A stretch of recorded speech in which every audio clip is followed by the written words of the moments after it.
Николай Егорович Мординов, Амма Аттыгыя. Второе почему. Катя и Люба очень дружили, а их мамы почему-то не любили друг друга. Девочки в школе сидели за одной партой, вместе играли, вместе готовили уроки, а мамы, встречаясь на улице, даже не здоровались, будто они совсем незнакомы. Однажды Люба заболела, и ее положили в больницу.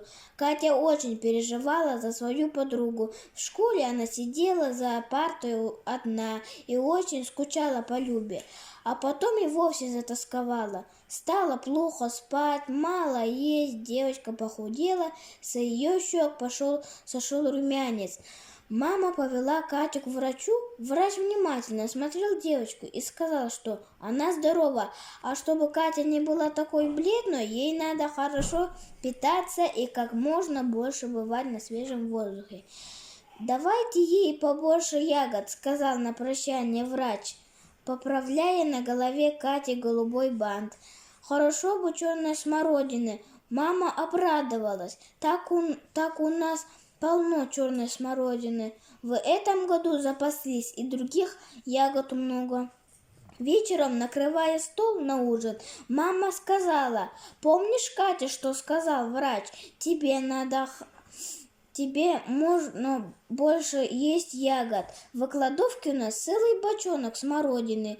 Ешь сколько хочешь и подруг своих угощай».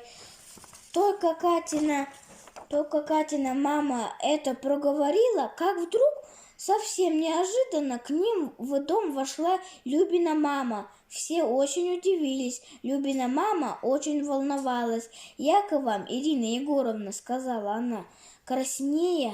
«Моя Любочка у меня захворала. Врач посоветовал давать ей черную смородину и сказал, что у вас ее много». «Верно, много», — ответила Катина мама.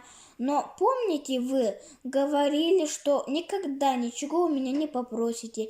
Для себя я никогда бы не стала просить, для ребенка прошу».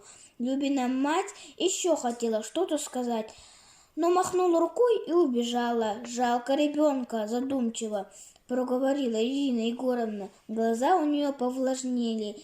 Катя вскочила быстро, сняла с гвоздя ключ от кладовки, взяла из буфета большую миску. «Ты зачем взяла ключ и миску?» — ласково спросила мама. «Почему Катя взяла ключ и миску?»